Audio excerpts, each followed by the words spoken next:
Hello, good evening and welcome ladies and gentlemen to another epic round of racing action in the League Zero Formula Series Season 17 as brought to you on the Premier Sim Racing platform available only on PC known as iRacing and proudly presented by none other than INCA Salsa. We're back once again, another week has rolled on around and with only 3 rounds to go, today marks round number 7. Where exactly have we made our way to? We have made our way to Spain for the Circuit de Barcelona-Catalunya, a circuit which is a staple of most major international racing calendars, particularly on the European continent, but also around the world, whether it be Formula 1 or GT World Challenge Europe. This circuit is a regular feature, but why exactly is that? Well, at its core is a very interesting layout, with a whole multitude of corners and straights of varying lengths. Many would say that this is argued one of the ultimate balance of performance circuits, in the fact that around here you have to have a little bit of everything as a driver and as the machine you're piloting in order to be able to get the most out of the lap and be the quickest out there. It's no wonder why this circuit is used so often for pre-season testing, and when it comes to Formula 1, many would say that all the drivers know the Circuit de Barcelona-Catalunya like the back of their hands, given how often they have tested here over its extensive history. But one thing that is definitely for certain, as our drivers go racing around here, it's going to be a tough one to crack. But because with only one long straight, plenty of sweeping bends, some heavy braking zones as well, it is a circuit where the dirty air is definitely going to have a notable effect on the cars, particularly when you're giving chase. But also keep in mind around here as well, a little bit of wind behind you on the straight or going against you in the corners can make it feel a lot easier on the circuit or make it feel a lot more difficult. Who exactly is going to get into difficulty and who exactly is going to give themselves the easiest run into the penultimate round in a week's time? Well, that's what we're here to find out in this post-round broadcast from circuit side. Indeed, hello to you guys and girls tuning in. You're catching all this racing action from the racing that occurred as of Thursday the 19th of February 2026, and we're bringing it to you as if it were live in this recording, this premiering broadcast, as is what is Friday the 20th of February. So that means we do not know what happens, whether it be in the practice session, which is currently ongoing, or the upcoming qualifying session, or in our 2 races. So we're going to learn the journey of of this round, like you guys and girls at home, as we go along. And you'll catch all this racing action on YouTube, of course, the one only place you can catch it on a weekly basis. That's on youtube.com, and search for Paul's Productions or PWP, and you can be tuning in there. Now, in terms of our schedule for today, with regards to round number 7, our times in Eastern Standard Time, that's EST, or Universal Coordinate Time, -5, UTC, -5. What we can see is in approximately what will be none other than about 13 minutes time when we make it away into the qualifying session. 15 minutes in duration. All drivers out of the circuit looking to go for pole, and pole position could be absolutely critical here as they need to find a way to usurp the rivals otherwise, and track position is quite easy to defend in Spain. But after that, we'll make the way to the grid for the first of our 2 races. First up will be the 7-lap sprint, due to get underway at 9:30 this evening, after which we'll take a brief breather before returning for our feature race, 4 times the length at 28 laps, and that'll be due to get underway at 9:45 this evening. And I'll tell you one thing, ladies and gentlemen, after the rounds we've had so far, everything is being blown wide open in both the drivers and the teams championships. But without further ado, let's give you a recap of the story so far and what we can potentially expect coming into today. So as we can see, last time out on the 12th of February, we were in Italy for the Autodromo Nacional Monza. At the Italian Temple of Speed, what exactly went down at the front of the field? Well, firstly, it all seemed to go downhill for the championship leader, Finley Fitzsimmons, chasing that 3rd Drivers' Championship title, but the pursuit of that title has been put on pause, because in the sprint race, it all looked good. He stole pole position away from Adam Merchant on the open lap before the safety car came out due to an open lap incident. However, upon the restarting with the lead of the race, into Ascari on lap number 4, it all went wrong for Fitzsimmons, and it was a retirement from the race, and Adam Merchant was able to cruise on home to take victory. Then, in race number 2, it looked as though it was all going to be about how far Fitzsimmons could recover, and to a late error from him once again saw him retire from the race, but he was classified as a finisher in the end, and given the low number of finishers in the race as well, we only saw 12 drivers get to the effective finish, and Fitzsimmons was number 12, and he was able to pick up a solitary point in the racing at Monza. Meanwhile, for Adam Merchant, he was able to once again make it another victory, and he picked up the perfect score with the fastest laps as well and pole position. He couldn't have asked for any more points, and Adam Merchant absolutely delivered on the day. But in intrigue as well, it's the first time this season we have seen a duplicate podium in both races across a given round, because what we also got to see was the fact that with Adam Merchant taking victory, it would be Elliot Court, the defending champion, looking to go for his second crown, who finished second in both races, and Leo Del Mar was able to sneak his way through in both races to finish third, with Del Mar having one of the best days of his season so far, and Elliot Court returning to that form that has made him a season 16 champion. But as we make our way into today, which is round 7, we are in our 198th round in the League Zero Formula Series' history. We're getting closer to that 200 special, which will be on our season finale in round 9 of 9 at the Circuit de Barcelona-Catalunya. Well, with only 3 to go before the big milestone, what exactly is going to play out here today in Spain? Well, that's what we're here to find out. But noting, of course, we are not racing at its full Grand Prix layout. We've taken a trip back in time, and we are going to be racing at its historic layout, and we'll brief you a little bit more on that layout and why we're racing at it in short order. But before we get to talking about our circuit, let's talk about our Drivers' Championship and our Teams' Championship standings after round number 6, and we begin with the Drivers' standings.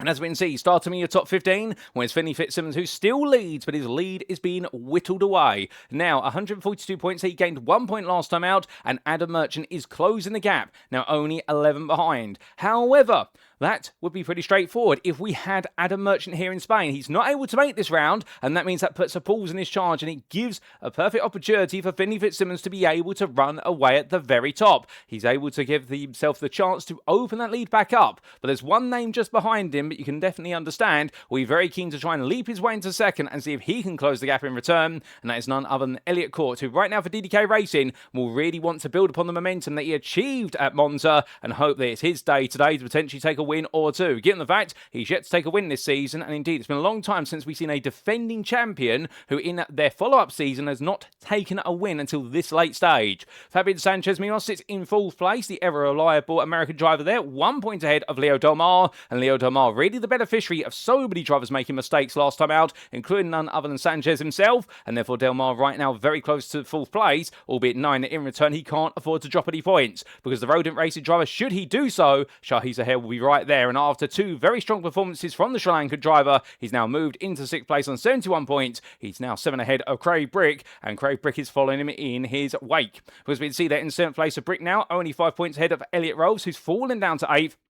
And the DDK Racing driver, unlike his teammate, having a nightmare day at the office, and as we'll see in the Teams Championship very shortly, that nightmare day for Elliot Rolls, much like it was a nightmare day for MSR Purple across the whole, has actually balanced things out quite intriguingly. But still, Rolls falls to 8th place, ahead of Jace Mayer by only 4 points, and well, the fortunes of the two number 2 drivers at the DDK Racing and MSR Purple teams really seem to be entwined at this point. And then we do have in 10th place Antonio Bianchi, still looking for a landmark result, not quite able to move forward from those 33 points. For INCA X51C, but he is holding firm inside the top 10. Jaden Calloway is 2 points behind in 11th place there, but the best part of 6 ahead of Nick Peterson. And then we do have Gareth McAllister, Sergey Proc, and James Turnbull completed that top 15, with James Turnbull not having the happiest day at the office in Italy, it had to be said, for Raccoon GP, even when he gave it his all. But from his 13 points outside the top 15, it's 11 points to Demont Dotson for Formula American Racing Team, who looked to be starting off on a strong note. However, it all went wrong right at the start of the sprint race. He didn't even get across what was his grid box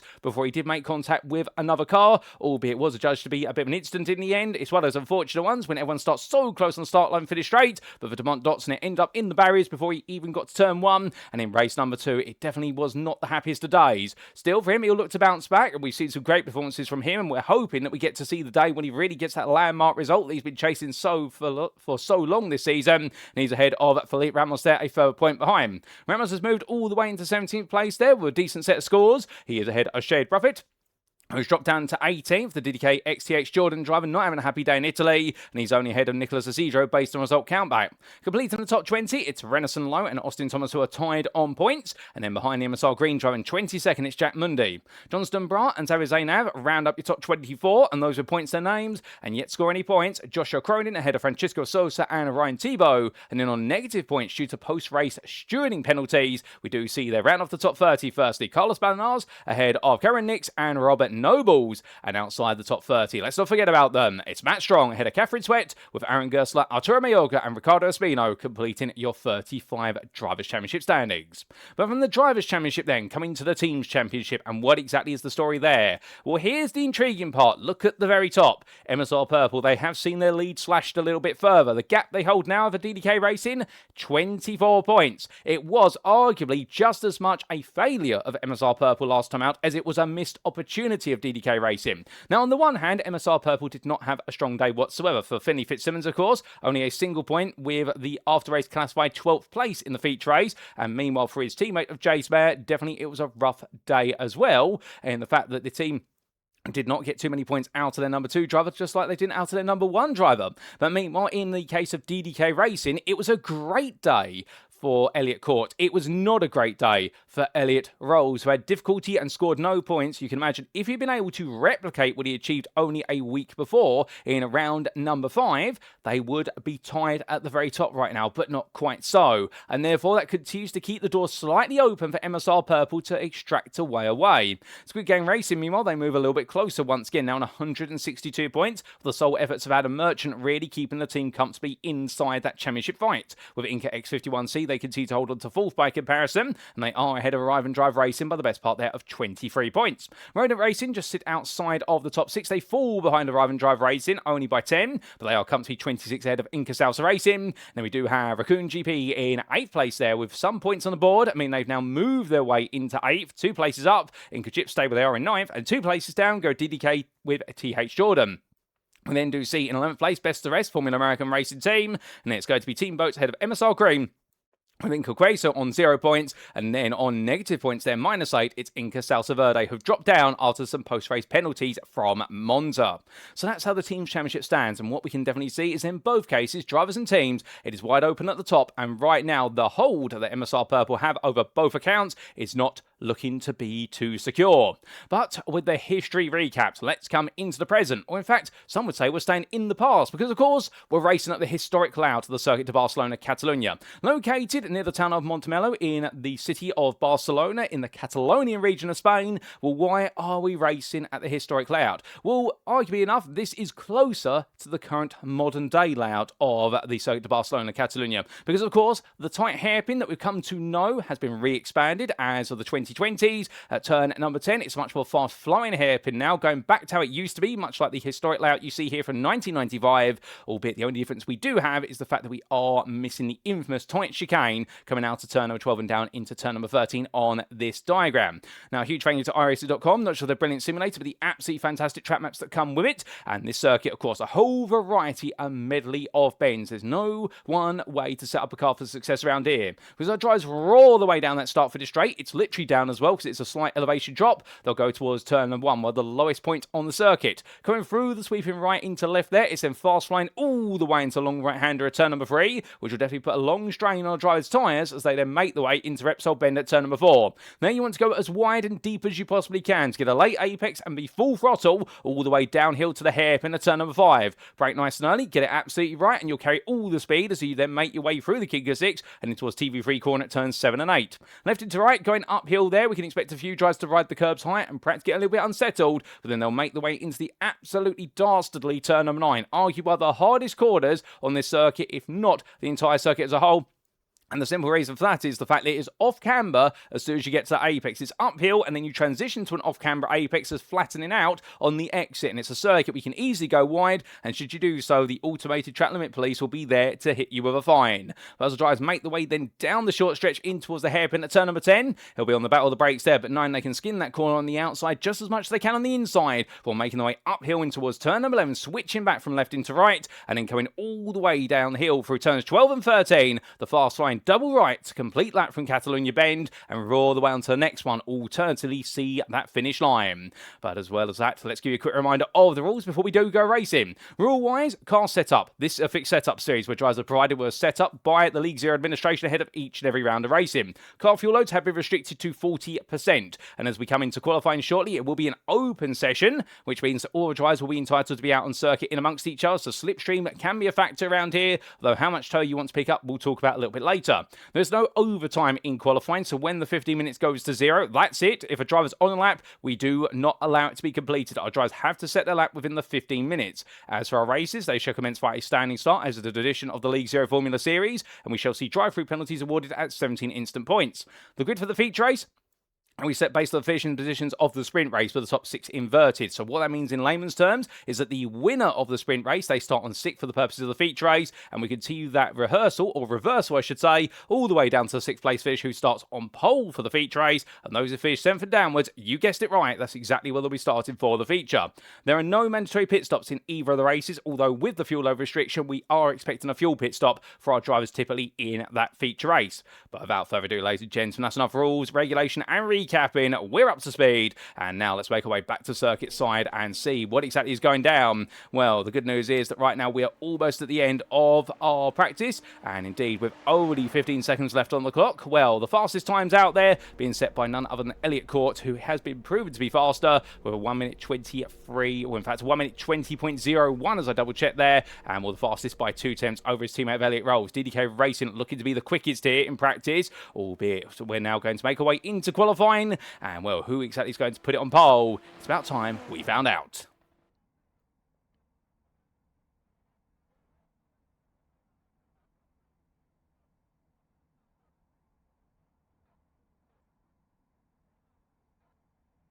And so, without further ado, qualifying gets underway. But who exactly is going to be the fastest driver of the day? Well, here we go, ladies and gentlemen. 15 minutes, it ticks away just like that. And Jace Mayer sprinting to get out of the pit lane alongside a couple of his rivals there. And Tony Bianchi deciding to park the car up rather than stay out. So I think that he's gone to change something on the car very quickly or decide to get himself some clear air on track.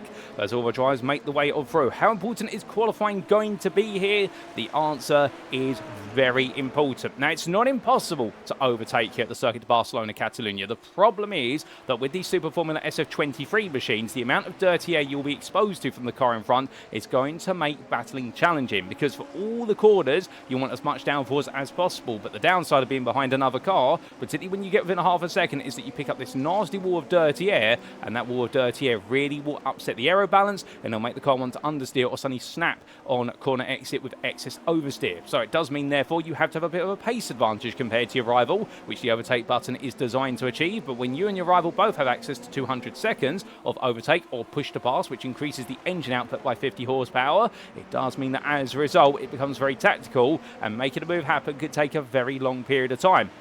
And the problem is, that's okay if you're battling for the win of the race, but if you're in at 5th place and you want to chase down that win, well, finding your way from 5th to 4th may take the best part of half the race, and by the time you've done that, the rest of your rivals may have already run away with things, and therefore you won't have a chance to really catch up to the lead, or you're going to have to work even harder to do so. So that's why qualifying well is going to be invaluable here, and that's what's going to make the feature race very interesting, is because whoever takes the win in the sprint, they know they've got to pass 5 drivers in order to take the next win, and well, how exactly do they get it done? Do they get it done down into turn number 1? And of course, we saw one driver who spent no time waiting around at the start of what was the feature race at Monza. He was already into the lead by turn number 3. It was Elliott Court, who absolutely was flying at Monza in that race. We started from 5th, and by the end of lap number 1 was already back up to the lead, and at that point I was just trying to run away from Adam Merchant. But with Adam Merchant not here today, well, is this going to be the day where DDK Racing are potentially able to inflict some damage onto MSR Purple? And for Elliott Court in particular, will he finally have a chance for his first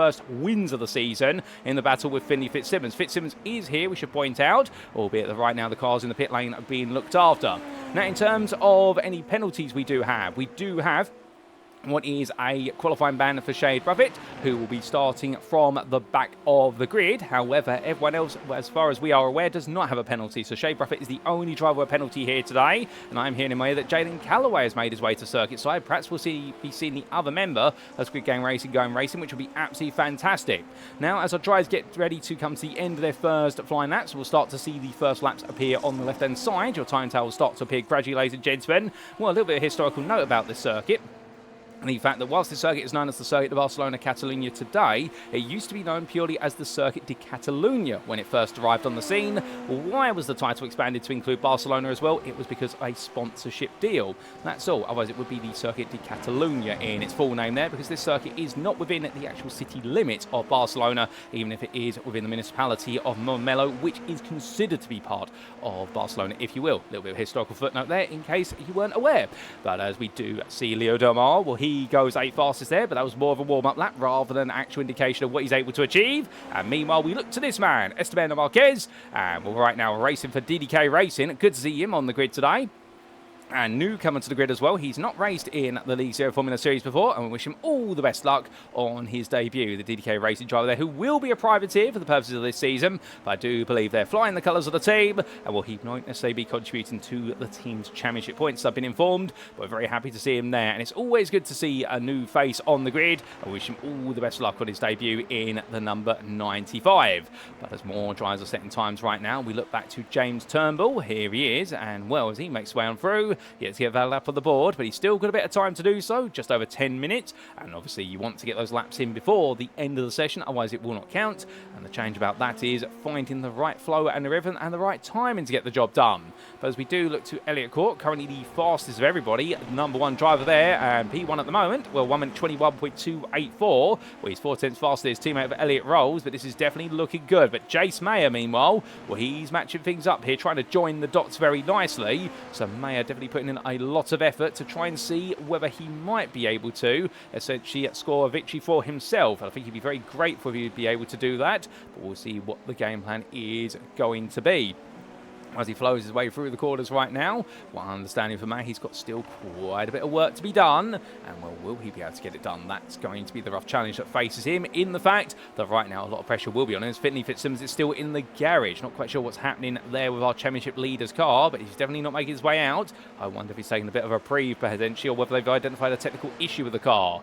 But without further ado, ladies and gentlemen, we owe you an on-board lap with other drivers shortly, as here's Antonio Bianchi. He's definitely had a very frustrating season thus far. It has not worked out the way he's wanted it to at all. There have been some moments of brilliance from the number 17 driver, to be fair, but for every moment of brilliance there has been one that's offset it, and understandably this has been one of those seasons where I suspect he's really had to regroup and regather himself multiple times, and there's only so many times a driver could do that. It does wear them down. But as more laps are coming on in, well, without further ado, ladies and gents, we jump aboard with his teammate Fabian Sanchez to take us around for a flying lap of the Circuit de Barcelona historical circuit. So making his way down towards turn number 1. As he does so, getting ready to go onto the brakes there, braking at the 100-meter board and dropping down from 6th to 3rd gear as he flows from right into left. Now bring the car to the left-hand side to open up the long right-hander and keep it pinned, keep it tight, and then let the car gradually roll out and you'll be all right on the night. Now coming up towards turn number 4. Under the Repsol bridge he goes, onto the brakes there, and as he comes all the way down to 3rd gear, trail braking off, lets the car fly out very nicely to carry momentum over to the right-hand side and downhill into the hairpin. Braking at the best part of 120 metres there from apex, holding 3rd gear to neutralise wheel spin, and as he comes out, heading in towards the left-hander of turn number 7. Onto the brakes at the start of the curb, drop a little bit of speed, and now making his way uphill from 4th gear back towards 5th, and now into the fast right-hander of turn number 9. In fact, holding 4th gear until the apex there, then going to 5th to stabilise the rear left tyre, and now bringing himself over to the right-hand side here in 6th gear. He'll be hard on the brakes, and going all the way down to 3rd gear at the apex of turn number 10. Fast flowing, and as he makes his way from left into right, now trying to make sure he doesn't lose too much speed through here. Keep it nice and tight. You've got to be so patient on that corner and know exactly when to get the throttle on. And now coming through turn number 12, coming down the hill up to 5th gear. It's going to be flat out here in towards the right hand as he chucks the car in, and Sanchez in the end carries a bit too much speed. He does go slightly wide there, but a nice lap for Fabian Sanchez, and it is perfect for pole position so far. Fabian Sanchez now will 1 minute 20.909. He's looking quick out there, and we really love that onboard lap, but can anybody respond at this point? With 7.5 seconds to go. Now you'll notice, compared to most circuits we've raced at this season, look at the circuit map in the top right corner of your screen, and you'll see that most drivers do not want to be within 2 seconds of each other. That is the tow distance, whereby they start to pick up a bit of a draft of the car in front, they start to experience the dirty air. But everyone keeping space just about, and anyone who does get close, well, they have to battle against that wall of dirty air, and it's not an easy one to overcome.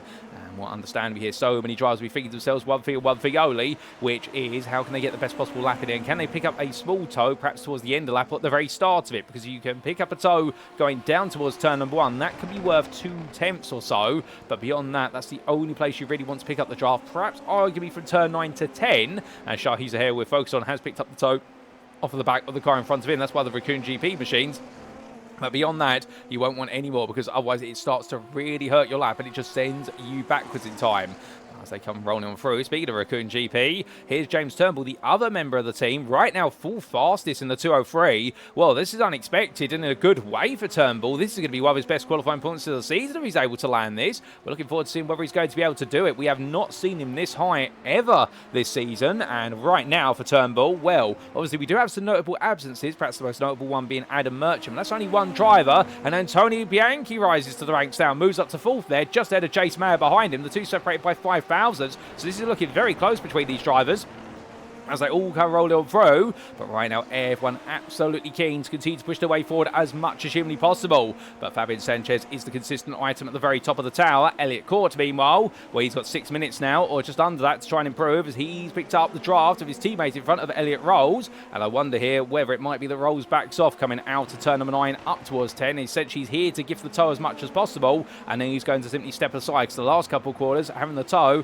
may be a bit of a curse rather than a blessing. But we will see. Rolls right now wants to get himself a bit further as Turnbull improves there to a 21.43 to the nearest 100, but Rolls is going to hold his line. And remembering, qualifying, it is the lead car. As long as they can prove they were on a valid qualifying lap, if an altercation happens between them and the car behind, it is 90% of the time the responsibility of the car behind it becomes their fault, whereas in the race it's an entirely different rule set, given the fact that in qualifying, of course, everyone's entitled to their lap. But as we do see the number 5 of Rolls making its way down out to the final quarter, lovely line through there, and does he improve this time around? He does. He goes 4th place on a 21.214.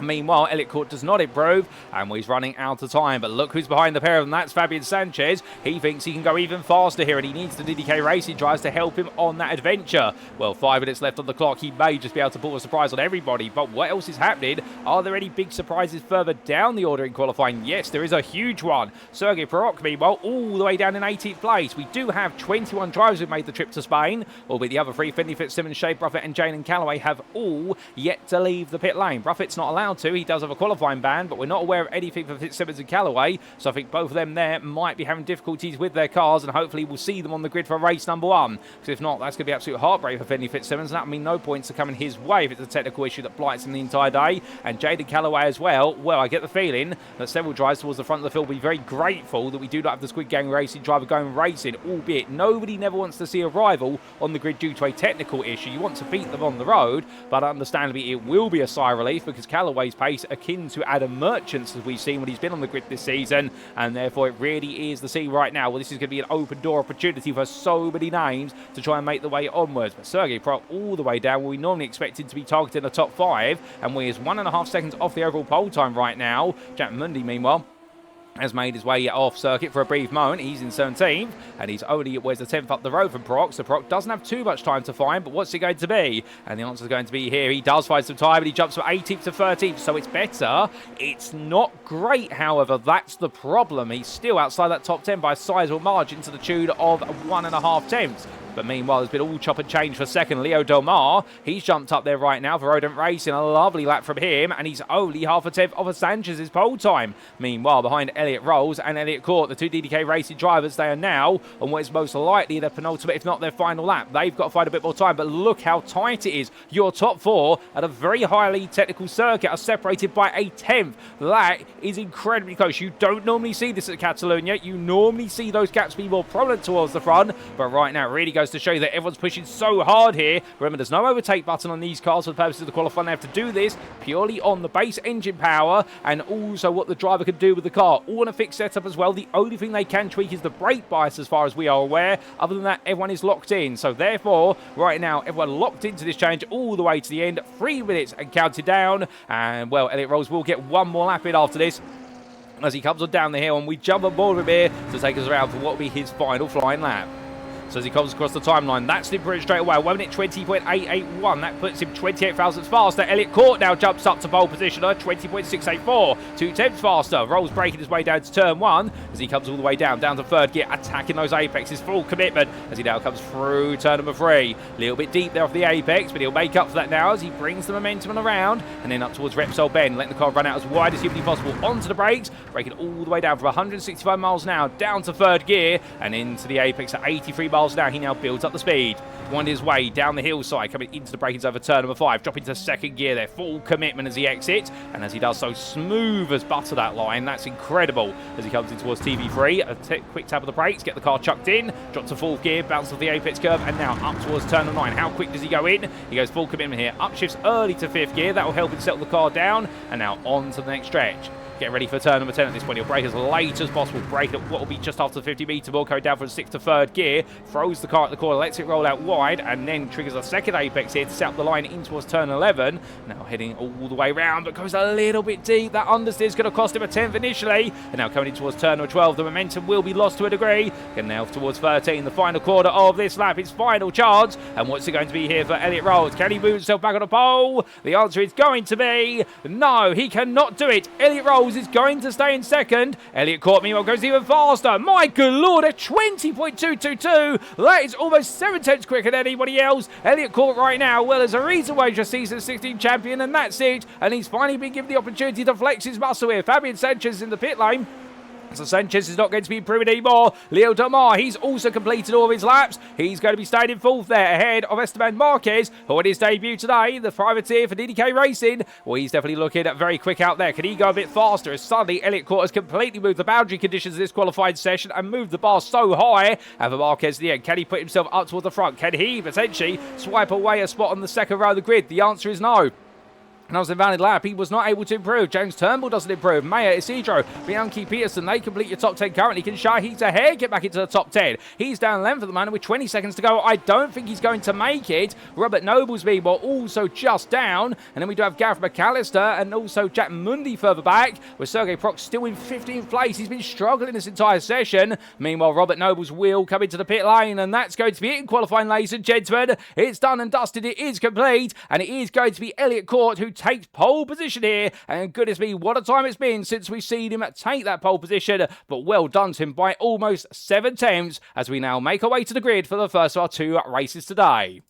And as we do head onto the grid, this is how they'll line up then for the 7-lap sprint in round number 7 of season 17 of the League Zero Formula Series, presented to you by INCA Salsa. And as we can see, Elliott Court taking pole position for DDK Racing, the biggest margin this season anybody's been able to take pole, if my memory serves me correctly. And join him on the front row, it is an all DDK Racing front row, because his teammate of Elliott Rolls will be alongside him. Behind the Scotsman, it'll then be the American of Fabian Sanchez, with a return to the second row in qualifying. What a great effort from him. Then we'll have Leo Domar starting in 4th place there, with an excellent qualifying performance, matched up to some of his better ones for Odo Racing, with the Frenchman then being followed up by none other than Esteban Marquez, the Colombian driver, who on his debut today for DDK Racing, taking that 5th place, just ahead of James Turnbull for Raccoon GP, who finishes off the 3rd row. It's a season best qualifying points there for James Turnbull, and for Jace Matt, it's not too far behind one of his best as well for MSR Purple. He was only the best part of 22 thousandths behind, and it's Nicholas Isidro, who starts in 8th place there, enjoying a very good run of qualifying. Behind the American, we then have the Canadian of Antonio Bianchi, who sneaks his way back into the top 10 for INCA X51C, and Arrive and Drive Racing Nick Peterson will round off that top 10 just behind him to the tune of a further 700ths. Outside the top 10, starting at 11th, what is one of his weaker qualifying points of the season, Shahi Zahair for Arrive and Drive Racing. Then we do have Robert Nobles for MSR Green, struggling to 12th place there, but he was ahead by half a tenth over Gareth McAllister for INCA Chips. Joining him on the 7th row will be none other than Jack Mundy, who in the end was able to improve, but not quite able to build up the pace he was hoping for, and he was only 32 thousandths quicker than Sergei Proc, who really struggled in qualifying, and perhaps the biggest casualty of qualifying of those on the road. Johnston Bra takes 16th place there on a 1 minute. What was a 1 second and 6 tenths off the overall pole time. And then we do see Carlos Balanas in 17th place there for Raccoon GP, just ahead of Xavier Zainav. They make up your 9th row of the grid, and it's Shay Bruffett who leads the ones who did not set a qualifying time. He had a qualifying ban, so he was not eligible to take part in qualifying. But meanwhile, for Finley Fitzsimmons for MSR Purple, what a nightmare start today, and they've still got technical issues for the MSR Purple car. And right now, he's not going to be on the grid for this race by the looks of things. And right at the back, Jaden Calloway starting from the very back for Squid Gang Racing. Keep your eyes out for him. We suspect he will try and carve his way through the field. They've been able to get the technical issue on the car resolved, and he will be green to go as far as we are aware. And well, ladies and gents, for that complete your starting order. But as they all sit there right now, in fact, we do have 9 laps of this race, not 7. We do apologise for misquoting that earlier on and giving you misinformation, as all of our drivers get themselves absolutely set and itching and ready to go. Well, Elliott Court right now and Elliott Rolls on that front row, both very eager to try and prove they can make it a 1-2 for DDK Racing. They will be able, if they do that, to almost level the field versus MSR Purple. And if they can repeat it in the feature race, well, it could be their chance to take the lead at the top. But specifically for Elliott Court, understandably, that run down towards turn number 1, it is a long one, but in his mind, he'll be hoping that this is the run that could see him take to the top. Without further ado, ladies and gentlemen, here come the lights for the first time today. And as the revs rise, and we go to fire and lights. It's lights down, away we go here for the first time 2 races today. It's a slow start for Elliott Rolls. He stalls off the line, and Elliott Court here gets a decent start, but Fabian Sanchez immediately goes on the attack. Down towards the opening braking zone they come, but as they do, Leo Domar, they're defending versus what is Esteban Marquez, as they all come into that braking zone. 3-1 at the apex between Isidro Rolls, Peterson and Zuhair, and as they all roll the way on through right now, well, it's a lovely run and start there from another Nicholas Isidro, as Antonio Bianchi is stuck back into 7th place, but Elliott Rolls has fallen backwards by comparison, and well, meanwhile, Mundy in the rear of the picture. Well, he's trying to make a bit of progress there. Sergei Proc improving already, moving from 15th to 13th as they all come through turn number 4 and up towards 5. But plenty of fighting going on. Isidro here tucking up the inside of Tony Bianchi. A bit of a lock up on the front left brake there from Nicholas Isidro. You can see Bianchi trying to go all the way around the outside now to turn number 7, but that's going to be impossible at this rate of knots. As meanwhile, Jace Mayer goes on. Where's Marquez? Marquez is into the gravel. Esteban Marquez has gone deep, and as a result, it's going to send him all the way to the back of the field. We'll get a replay of that when we can, but a poor run there for Esteban Marquez. And DDK Racing once again having mixed fortunes at the start. For Elliott Court, it was just enough to hold on to lead. Meanwhile, for was Elliott Rolls, it was a very slow start that sent him all the way back to 7th place. And meanwhile, for Esteban Marquez, he's now at the very back of the field. And as all these drivers carry on, well, where exactly is Jaden Calloway? Here is Jaden Calloway making his way up the order right now. And as he does so, rolled his way around. You can understand the 37 driver here is feeling quite confident in the pace he's bringing to the table. And there's even more to come as he makes his way down the hill towards the end of lap number 1. So after 1 lap of racing, it's Elliott Court who leads from pole position of 1 minute 25.763. That's a very good opening lap. He's been able to open up a gap to Fabian Sanchez. Then we have Leo Delmar round off the top 3 ahead of Jace Mayer, followed by Nicholas Isidro currently in 5th place. Then it's Antonio Bianchi in 6th, followed by Elliot Rolls, who's on his recovery drive. Nick Peterson is 8th, ahead of teammate Shahi Zahair for Arrive and Drive Racing. They're together. You see Zahair having to fend off James Turnbull, who's lost 4 places since the start. And well, to be fair to James Turnbull, I think right now the start of the race and the end of the race are going to be 2 very different stories for him. And he's going to try and push his way back through. Best of the rest on lap is Sergei Proc, who's continuing that campaign through the field after that miserable qualifying session. And right now, I think he's definitely pinched himself a little bit and said, right, I need to get my head down and get a move on with this, because this is not the way we want things to go. Robert Noble's being off at MSR Green, looking up the inside here. It's turn 7. It's not normally an overtaking spot unless you're either in front. Had a very poor run out of 5, and Noble sees why, because on that tight inside line you lose so much momentum under braking, and Gareth McAllister tries to seize on it, but he can't quite do so as they make the way on to the next stretch. But McAllister now started to look a little bit threatening here as they come down in towards the hairpin and rolling his way through the long left-hander at the moment. That's going to be a run deep there for Nobles. Here comes McAllister. Remember, it goes from a left into a right, so therefore Nobles does have the defensive line all prepared for him, but Gareth McAllister right now definitely eager to try and make an impression. We're down that hill, rolling the way through 12 into 13. We ride on board here at McAllister. You can see that dirty F caused him to fall backwards as they come through. Took a lot of apex curve there as well. That will not help. Whilst these curves are helpful normally, the apex of turn number 13 being an exception, it's actually slanted upwards away from the circuit, which means if you take it too high, suddenly the rear left tyre will compress heavily, and it actually causes excess oversteer there as you're over compressing the suspension. But coming through 2 and in towards 3, McAllister right now staying very close. He's hoping he can make a move at some point, as right Robert Nobles definitely seems a bit unsettled. It turns Sergei Proc in front of him will not be helping, because he'll be losing some front end downforce as they roll their way through 4, understandably.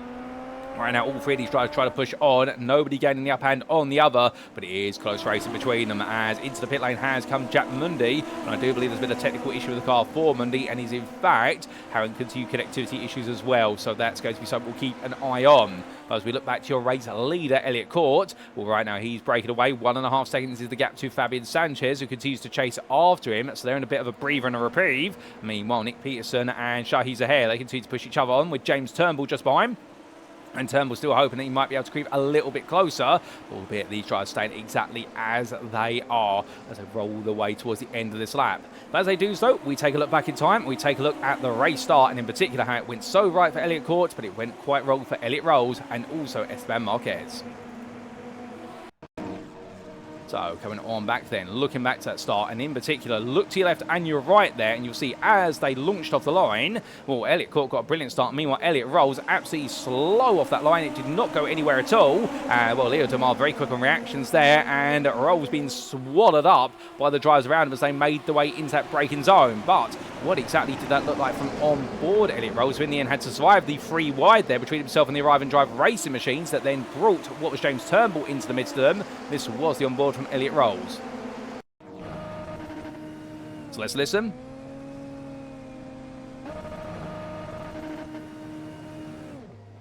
And well, they're just slow to react. You could hear him hitting the limiter initially, and I think he just dropped the revs at the wrong time when we did go green, and Rolls in just had no response from the car. There was a big lag there, and he eventually caught up to it, but by that point, of course, losing out. But he defended the inside here very well, and that's how he was able to take back some places. But then we did have this for Esteban Marquez only moments later. This was making his way all the way in towards turn number 7, and as he did so here on the outside, battling for position. Oh, he went late on the brakes. I think there might have been a bit of a touch there with none other Jace Mayer, and that's what sends into the gravel. Marquez, I think, just trying to outbrake Mayer on the outside, and in the end the door was shut in and he didn't quite react to it in the nick of time, and we did have a bit of a difficult one for him, as we did for Jaden Callaway on lap number 2. This is what happened to the driver who's joined us on the back of the grid today. And as he made his way through turn number 4, ooh, a big let loose there. I wonder if that might have been some phantom contact with the car of Jack Mundy, who unfortunately there, due to connectivity, disappeared. He was blinking in and out of existence with an unstable connection, and that meant that Jaden Callaway, I think he picked up a phantom contact, or what is known as an echo contact, and subsequently, well, both drivers, they cut off worse. Mundy the worst of both, and that explains why he's had to tow to the pit as we go back to your live racing.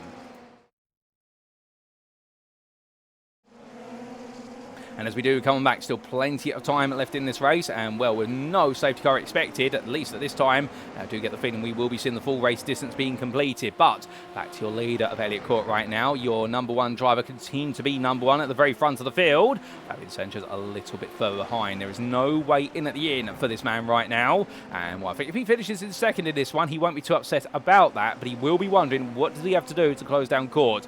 And well, this is where we are starting to see the nature of the Circuit de Barcelona-Catalunya kick in, and also the fact that Elliott Court with that very impressive final lap in qualifying really showing off what he can do as he sets to do fastest lap of the race. Meanwhile, Carlos Balanas battling here with Jaden Callaway. Callaway going from inside to outside there, and Balanas falling backwards as a result. And right now, the number 83 driver here definitely doing everything he can to make sure he gains those places. But Callaway on a mission right now in a car that's definitely picked up some damage, albeit the front wing, whilst it is slightly angled now. He hasn't quite lost it, but Carlos Balanas by comparison just losing that position there on pace.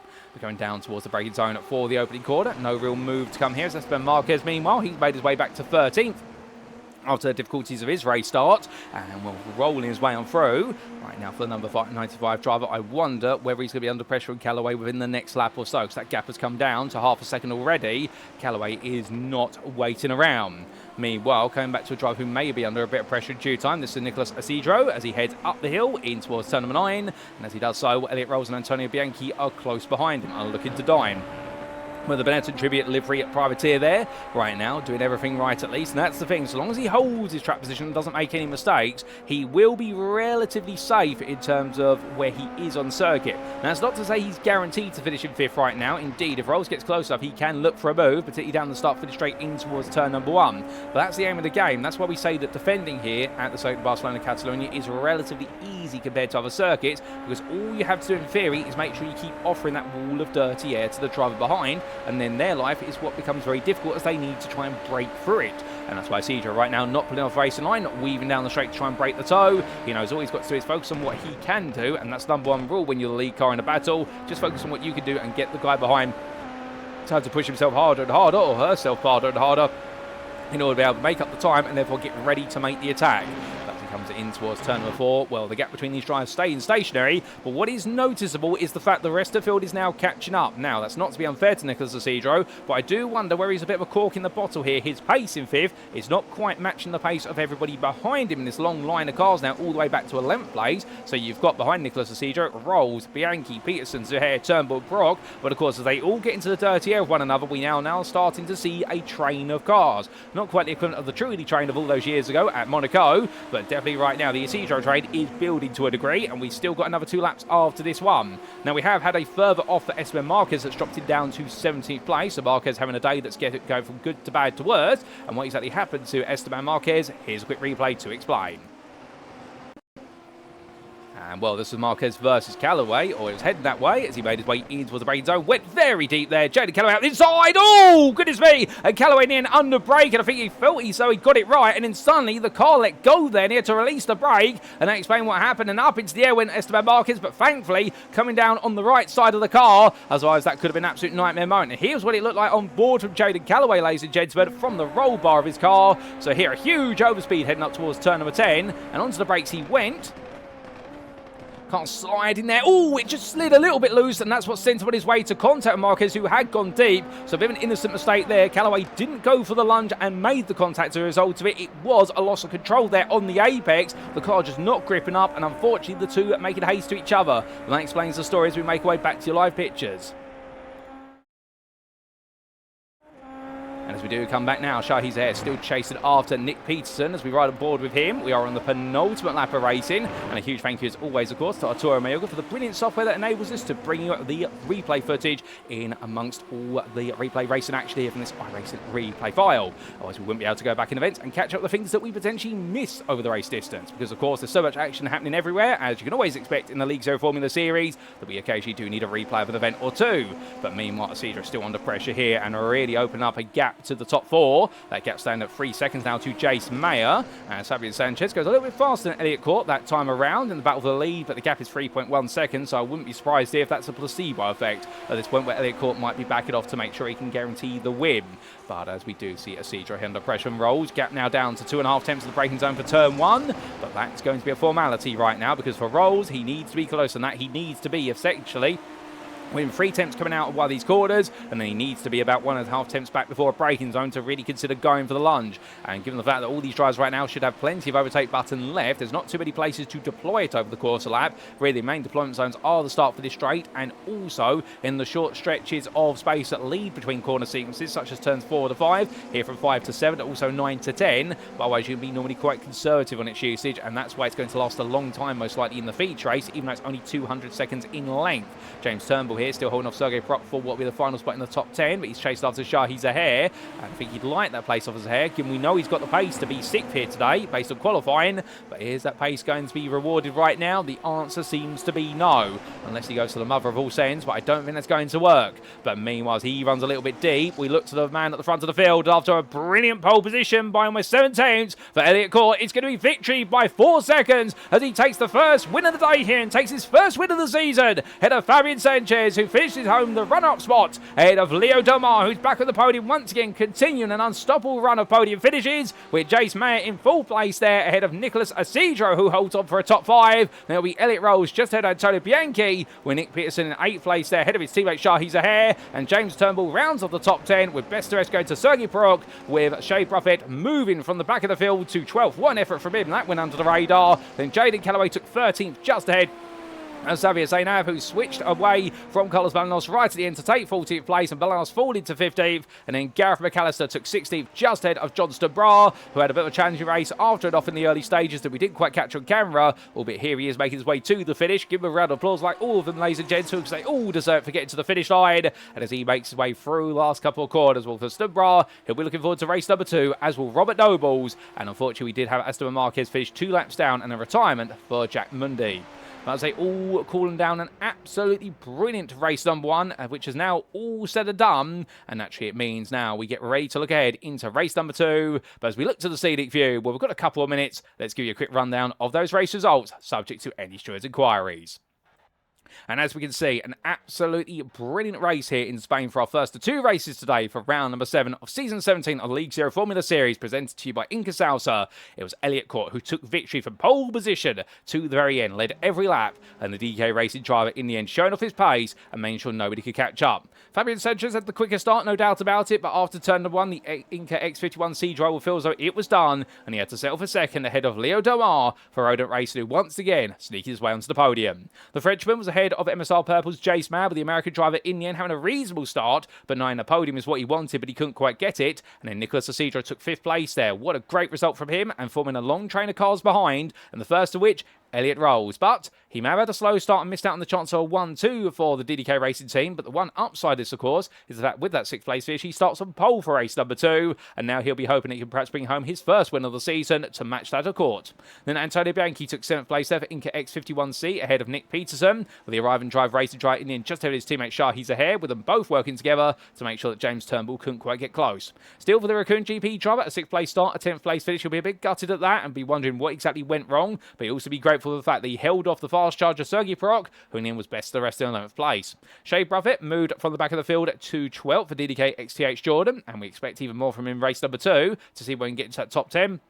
With Jaden Callaway coming from the back of the field to finish in 13th for Squid Gang Racing. And then we did have Xavier Zainab in 14th place there for Rodent Racing ahead of Carlos Balanas. The Raccoon GP driver in the end didn't quite have the day he wanted in race number 1. And then finished behind Zainab right at the end, but was ahead of Gareth McAllister. And then Johnston Bra was further back, with Robert Nobles round off the lead lap finishers. And it was 2 laps down to Esteban Marquez for DDK Racing after his early off cost him a lot of places. And a further off later on really cemented the deal. And then we did unfortunately have a retirement for Jack Mundy. And we had a non-start for your championship leader, and none other than 2-time champion Finley Fitzsimmons, and well, the bad luck keeps on rolling in for the MSR Purple driver, and right now he'll definitely feel as though he's up against the wall because they can't get the car out there for race number 2. Then it is going to be a very risky day, because if Elliott Rolls is able to make it a very high set of points, he'll be helping DDK Racing out in the team's championship and bringing them a lot closer to MSR Purple. And well, Elliott Court, meanwhile, if he can make it 2 wins out of 2, he will be almost level going into the final 2 rounds. But ladies and gentlemen, that was race number 1, and in good time in the course, very shortly we'll be getting set for our 28 lap feature race here. We will be almost quadrupling the distance, and there will be the important element of strategy, and strategy around here today could really be a deciding factor, because our drivers rate the way around. in this warm-up session with only a couple of minutes to go. Well, as always, at this point, you've got a bit of a breather. Our drivers also have the option of a breather if they so choose to do so. Well, if you haven't topped up your liquid refreshment or got yourself a snack of your choosing, whether it be popcorn, chips, or something else, do so now, because when we make the way to the grid in 2 minutes' time, you will not want to miss what's to come in our second race of the day. And I'm going to heed my own advice and take a quick sip of water, ladies and gentlemen, before we head into that race.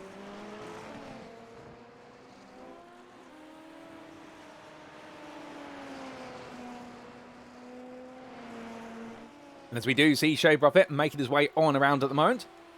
Well, a very impressive drive from him in race number 1 to make amends for the qualifying ban. And now, of course, a 12th place start means he is immediately eligible for what would be a point if he was to finish where he started, because the points to this season in the feature races now only go down to 12th place rather than 15th. So Buffett will be hopeful that he can move on from there and gain more than just a single solitary point. But of course, it's always a little bit of motivator to think to yourself. It's reassuring when you think, right, I'm starting with the chance of points in hand. Can I go even higher than that? Well, we've normally come to expect he's targeting a top 10 as a minimum this season, particularly the pace that he's put on at rounds such as at Road Atlanta. And well, if he's going to be able to do so today, could he be a surprise? Well, he won't want that to be a surprise, which is going deep at turn number 10 and bring a load of gravel onto the circuit. But of course, an easy mistake to make, but he'll look to try and get back together as quickly as he can. As meanwhile, Esteban Marquez, is definitely looking fast for DDK Racing, but he does need to iron out those mistakes, because that mistake at turn 7 on the opening lap definitely cost him a chance, a potential top 5 finish. The unfortunate contact later on with Jaden Callaway, well, a bit of a coincidental contact, but understandably, the good thing is he didn't end up rolling over, which he was very close to doing so, given the contact there. And even though both cars were at the best part of around 80 miles an hour at the points of contact, well, 80 miles an hour in these cars, when you consider what speed you'd normally do on a road in a road car, they're doing that through corners with the amount of aero, and these machines so light as well. It all adds up to lead to some very scary moments. Even the slightest of touches at those speeds can be catastrophic. But right now, for who will it be a catastrophe, and who will it be an absolute championship drive? Well, let's find out, ladies and gentlemen, because it's time to make our way to the grid for our 28-lap feature race here in Spain.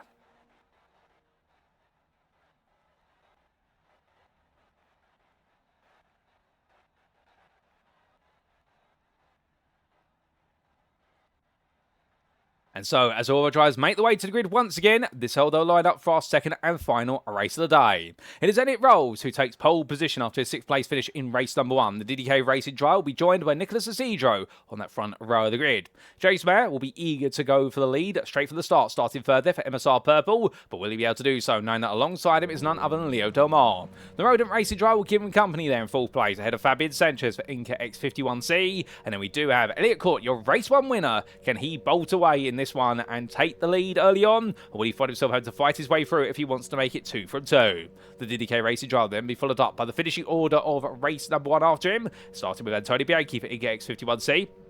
A bit frustrated not to be able to find his way into that top 6, but can the Canadian driver have a much more solid day in this one? Well, that's what we're here to find out as he gets set to go on the 4th row. He's going to be in the company of Nick Peterson for Arrive and Drive Racing, who starts in 8th place there in the number 24. And then we do have Shahi's ahead, 9th for Arrive and Drive Racing, just behind his teammate, but only ahead of James Turnbull by a place, with a Raccoon GP driver looking to make amends after a difficult race number 1. That's your top 10. In 11th place, best to rest, is Sergey Frok, the privateer. He came all the way from the back of the field to finish 11th. Can he go even further now? Can he even secure a top 5? If not, Shea Buffett will be trying to do the same there for DDK with TH Jordan. And then we do have Jaden Callaway for Squid Gang Racing starting 13th ahead of Xavier Zainav. The Rodent Racing driver lost out to a degree, but is ahead of Carlos Balanos in this one for Raccoon GP. And then we do have Gareth McAllister starting 16th there for Inca Chips. On your 9th row of the grid, it's going to be Johnston Bra, the privateer, ahead of Robert Nobles for MSR Green, with misfortune blighting him in race number 1. And then completing that top 20, it's going to be Esteban Marquez and Jack Mundy. And then outside the top 20, and I do believe they have not been able to get the car fixed, ladies and gentlemen, so it's a double non-start today for Finley Fitzsimmons, who would be 21st otherwise for MSR Purple. That is not the way he's wanted it to go. But ladies and gentlemen, it's time for us to go green, because all the drives line up, and as they do, here come the lights for the second and final time today. The reds rise, and it's lights, and away we go. It's a slow start there for what is now with Nicholas Isidro. Practically sits stationary for a brief moment. The whole field flits around him, and as they do, well done to everyone for avoiding the stationary car. The 42 gets himself up to speed, but he falls all the way to the back of the field.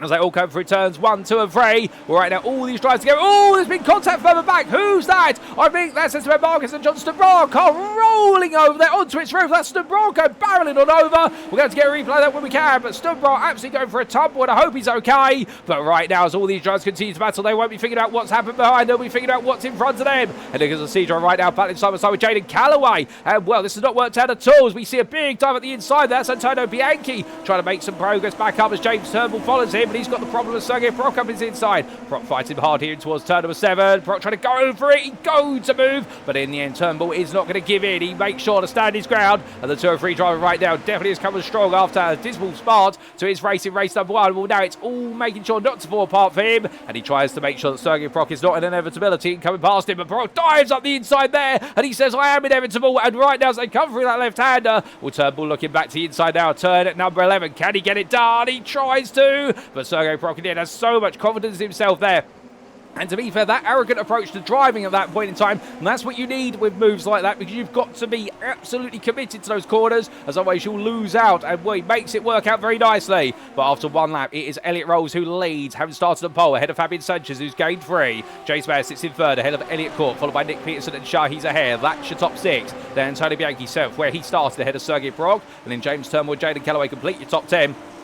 And the biggest loser of the race of those running, of course, none other than Nicholas Asidro, who's had it all go wrong. And will now Shea Buffett looking around the outside, but he's put a fork in the field as he's now split the top 10 away for the rest. Buffett switching back to the inside here, going all in for the move. And Asidro there, closing the door on him as meanwhile Gareth McAllister tucks at the inside of Carlos Manadas. A lovely move there from the INCA driver as he now comes down into the braking zone. But as they do, we've lost second. Oh, it's all gone wrong further back. Contact there between Gareth McAllister and none other than Shea Buffett. They come together. Sergei Brock as well. Overextended the corner. He does get himself back on the line. But what exactly happened there between them all? We'll get a replay of that in short order. But it's all come to tears for so many drivers there early on. But right now, the lead group are very much close together here. And Elliot Rolls is not able to break away as much as he would like to. So therefore, this is leading to quite a bit of intrigue. And well, we have already lost several cars for this race. Excluding the non-start for Finley Fitzsimmons, we have lost none other than Jack Mundy as well as Esteban Marquez, who's in the pit lane right now. Robert Nobles, John Stubra, Leo Delmar, Gareth McAllister and Shea Buffett. And well, I'm not quite sure what's happened to Leo Delmar. We didn't quite see that on camera either, so there's been a lot to talk about from the start. But we will be getting replays of that in short order, because as we go on to lap number 3, well, Elliot Rolls now started to get himself a little bit more settled in, and Fabian Sanchez followed him. Whereas Jace Mann has the growing pressure of Elliot Court behind, and Court is definitely on a mission right now to see if he can catch up to him and make that move early. But of course, now everyone having to settle in for the ride and think about strategy, because the Dirty Air is going to play its part. Although saying that, Elliot Court here looking very closely, comes out of turn number 3. Seems to be gaining ground here in that Dirty Air. We ride aboard with your number 1 driver, and we'll hold in the number 1, of course, given the fact he is your defending champion. He's got the right to. No safety car for the instance on lap number 2, so we are still racing. And Carlos Balanas, meanwhile, car is in the pit lane at the moment, being looked at by the team. So it looks like we're down to 12 runners at least for now, but we'll see if anyone's able to make their way back out there. Motors Court makes way through turn 7 in towards 8. Your number 1 driver falling backwards, not quite able to get close enough there. From 5 in towards 7. So Catalunya giveth, Catalunya taketh when it comes to what is approaching arrival, and that Dirty Air being that constant factor. Although I wonder if potentially he's also going to be saving some fuel in order to give himself a bit more strategic variety, given the fact when they come into the pit, of course, the pit stop is a combination of changing the tyres typically and also the fuel. Well, they're done in parallel, and we'll understand to be the less fuel you need to put in the car, the quicker the pit stop. But we're going to take a pit stop from the live racing, ladies and gentlemen, to look back at the race start. And here we go, a trip back in time. Now, of course, this is where it all went wrong for Nicholas Asidro right at the start here. And as the lights went out, it was just stationary there. He eventually got going, but well done to everyone for reacting there to the absolutely static number 42. And when he fell all the way down, he was outside the top 10 before he'd even got himself up into 5th gear. And by the time he got down to the brains over turn 1, he was in the back third of the field. So that's why it went so wrong for Asidro. But then where it went wrong for John Stubra and Esteban Marquez is the next question. Well, that slow start there, and then we had this big moment for the 2 drivers of what was Marquez and Stubra. Here's the replay for them. And this was coming down into the braking zone, right towards the back of the field. Marquez right in the middle of the road. Meanwhile, Stunbra on the outside. And well, there's an initial tap there between what was, I believe, that was Xavier Zainab. And that sent Marquez onto the path of John Stunbra. And Stunbra went rolling on over. Well, huge knock for them. And well, from Stunbra's perspective, ladies and gents, but this is what he saw as he made his way into that braking zone. He was fired on the outside. There goes Marquez. He tries to react. Car bounces, rolls over once, rolls over twice. And in the end, well, he does it thrice. And we completely lose the camera there, and then we had this for Leo Del Mar. This was Del Mar going in towards turn number 4, and as he made his way into that braking zone, well, absolutely fine, tight on the exit line, and got the power out. Oh my goodness, the car swapping ways, and in the end it snatched one way then the other, and Del Mar straight into the barrier there, and that was a toe to the pit. And then on lap number 2, we had this huge moment, firstly for Sergei Prop coming into turn number 5, the privateer getting it wrong here of his own volition, and then there was drama right in front of him. Well, he lost it on the rear of the car, went round, so we didn't see that, so that's why he fell down the order initially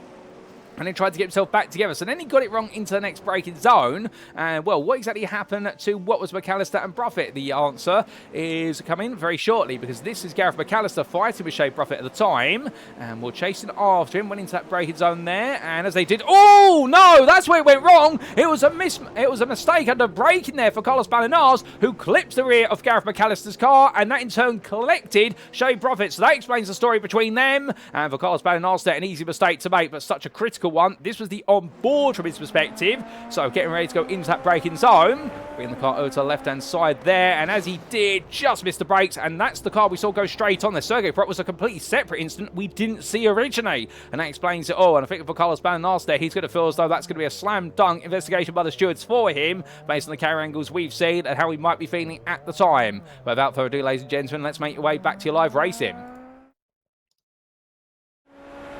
And as we do, well, plenty still to come, no doubt about it. And we've got a long way to go in this race. We're not even a quarter of the way there right now. And we come back at perfect time, because here's Jaden Callaway trying to find his way past Shah. He's ahead. They're going to go free wide, because there's Turnbull on the inside as well. James Turnbull right now wants all these places back, but Callaway splits the seas between the two. And he's not quite able to get it done, because now Zahere's going to defend outside to inside. Back to the outside he goes as they make the way through turn number 3. Turnbull now looking on the inside here and saying to himself, right, I've got to commit here because the door is wide open. But you can see there, Callaway overtake button firmly on there. All using overtake buttons at the moment. They all want to try and make that progress where they can, but nobody able to other than Jaden Callaway, who moves up into 7th place. A lovely move there for Jaden Callaway. We'll show his ahead, and James Turnbull now tucking it behind as Nicholas Isidro looks to get further involved. Now, off camera, whilst we've been watching this, Elliot Court has moved ahead of Jace Matt in the time we've been looking at the replay footage, so we have missed that. So he's moved up to 3rd place. Nick Peterson still in 5th, and Antonio Bianchi in 6th. But Jaden Callaway right now, we just caught that there, that brilliant free-wide battle, and we'll understand we now making that progress. And James Turnbull is not quite done. He looks one way, then the other. Turnbull really keen here to try and move forward, wherever they keep moving backwards. Albeit the problem is right now that Shahi Zahere is no easy driver to pass. And as they roll the way up the hill, coming through turn number 11 in towards 12, which the hair goes a little bit wide. That's all in the name of carrying more speed and feeling confident there as he comes towards the end of this lap. As these drivers come all the way towards what will be turn number 1. Well, right now, Nicholas Isidro there a bit further back. And what we can see is Isidro just having to wait, watch and listen after that very poor start. Well, he's got himself back to 10th. He's been able to avoid the drama. But the problem for Isidro is the fact that the drama, well, if it's going to come back, he's going to have to make some if he wants to make those moves, because it's nowhere near easy to do so unless he tries to go for an early pit stop of some description. But when exactly do you pit's the problem? And, well, the upshot of the fact that we've had so many retirements in this race, not that we want to see so many retirements, is that there's not too much traffic behind him now. So theory would be, as soon as you know you can come into the pit and feel quite confident that you can run the tyres to the very end, of which changing the tyres in the pit lane normally does see drivers try to split what will be the race into 2 equal halves, or essentially they'll go long in the opening stint to give themselves tyres that could be abused in the second half of the race, or the second stint of the race if they turn it into a very long opening stint. Well, the problem is right now, if he comes into the pits, great, he'll buy himself plenty of clear track, but will he buy himself a set of tyres, which will then be very worn down at the end of the race if he's not able to manage them effectively? Well, Shahi Zahere and James Turnbull, they're still together just in front, so Isidro's got to watch that, and I wonder if he'll perhaps do a little bit of fuel saving just to give himself a shorter pit stop when all is considered. As meanwhile at the front of the field, and it rolls right now, continues to make his way away. Well, the gap now 1.8 seconds ahead of Fabian Sanchez.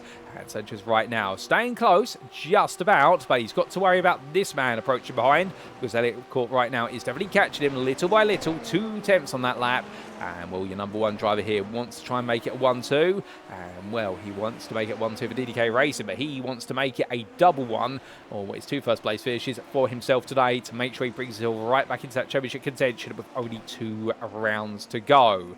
Jace Mayer a little bit further back here in 4th at the moment in the 77. He's pulling away from Nick Peterson. Now the problem is he's losing the leaders by comparison. They are gradually starting to gap him, as Peterson in return has got Antonio Bianchi close or thereabouts, and Jaden Callaway still there. And Callaway right now, I don't think he's going to quite believe how close he's got towards the front of the field already. Could Callaway here be here to spoil the party of DDK Racing at the very front if he's able to unlock that pace? He is currently matching the leaders on pace, no doubt about it, even with the dirty air of a Bianchi's car in front of him. So that's an accolade which he'll be very happy for. The fact that 9, he is the quickest driver on circuit, or equal the quickest, even when he does have dirty air all over the front of the car. And as we ride on board him here, heading up the hill, we can see that Bianchi looking one way then the other, trying to set up a move nice and early.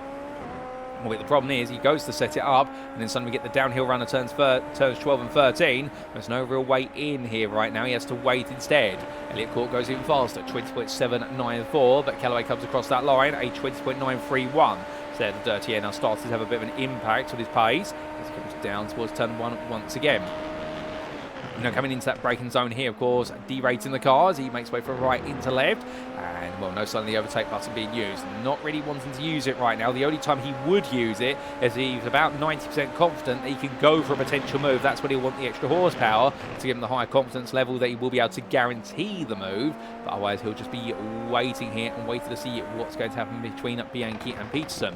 Albeit Callaway through the opening sector lap, very quick, takes a lot of apex curve there, and Bianchi runs wide, and Callaway will make that move there. Bianchi just getting out of sorts, coming through the hairpin, and well, Jaden Callaway does not need to be asked twice if he wants to go for that move. He makes it happen. Nick Peterson's the next target, so Jaden Callaway now up into 6th place, and his next target is 7 attempts up the road.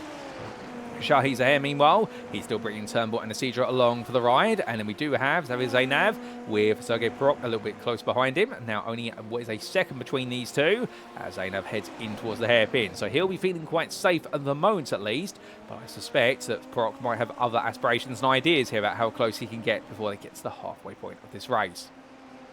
We're coming on around, and we look back to your leader of rolls. Another lap, a 20.988 this time versus Sanchez's 21.076. Personal best lap for Nick Peterson, meanwhile, a 21.453. So Peterson now starting to up the pace a little bit. I wonder if that's in response to the fact that Jaden Callaway is breathing down his neck as we ride aboard here with the arriving driver racing machine. The number 24, its lovely livery, of course, but liveries don't always win prizes when it comes to points here today. And right now he'll be hoping to keep himself away from the silver star of Callaway as they get ready to make the way into the middle sector of the lap. And it's interesting now, Callaway really has a lot more confidence in the car. He's got a little bit of oversteer there coming through turn number 4. A small twitch of the car. That tells you something, which is that right now, even Jaden Callaway, who looks very quick in the medium and fast corners in the dirty air, as soon as we get to the low speed corners, that loss of downforce over the back of what is for the back of Peterson's car, well, that is what started to cause his progress to be held up. So Callaway knows he needs to get it done at the places where he's strong, and it's medium to high speed corners, where Jaden Callaway seems to just have that confidence, even with that dirty air, to be able to attack. But low speed bends, such as here at turn number 10, it's all neutralised. So now Peterson's got to try and digest that knowledge if he spotted it, and try and make sure he's a little bit quicker in the opening sector, otherwise he will be vulnerable. That's going to be the problem for him, and he needs the best possible run out of turn number 13 at the bottom of the hill here. That is going to be the deciding factor while they get to turn number 1. We're coming down the straight. Oh, here comes Callaway. 3.5 tenths the distance this time. Going on to lap number 11. Now 3 tenths. Building closer and closer as we see a move to the middle of the road there from Peterson. Callaway right now thinking about it. He's definitely trying to make some magic happen here. Here's Callaway, and Nick Peterson is definitely feeling the pressure by comparison. He tries to make the way from right into left. Well, what we can see is Peterson right now just holding on enough. From and to him to Antonio Bianchi, the gap is now 9 tenths, and Bianchi, I think, staying a bit distant from this, not wanting to play too much into the battle, at least at the time. I think his thought process is keep an eye on them and see what's going to happen between them. But Shahi's there, you can see just falling a little bit further back. And while James Turnbull there with him or thereabouts. Right now the Raccoon GP driver, for all the pace he showed early on, I think now he's hit a bit of a wall, albeit not that he's not going to be able to progress anymore. But understand, I think the thought process is to protect the car a bit more. As we do see Callaway there with the overtake button on. Well, a huge amount of speed, and Peterson pulls aside in the end. Not wanting to fight it too hard, he does let Callaway go. And well, I think Peterson thinking that this time it's not worth trying to fight too hard when you're going to lose time to the guys in front. His thought process instead is use Callaway, learn from him, and instead get ready for strategy here. He might have just been keeping it nice and backed off. Also, you never know, Peterson might have been saving a bit of the push to pass button for later on in the day. There's so many options out there how you can cut this race. And of course, we did see Leo Del Mar last time out in Monza rarely use the push to pass button until the very end of the feature race. He pretty much saved up 3/4 of it for the final 6 laps. That's how confident he was, and that meant he was so safe towards the end in the hunt for third place, where nobody could catch him even if they wanted to, because most guys hadn't used up all of their overtake button, whereas he had so much it left he could pretty much fully deploy it over the entirety of the lap at Monza for those final few laps and feel safe that nobody could ever touch him so long as he got his corner exits absolutely spot on.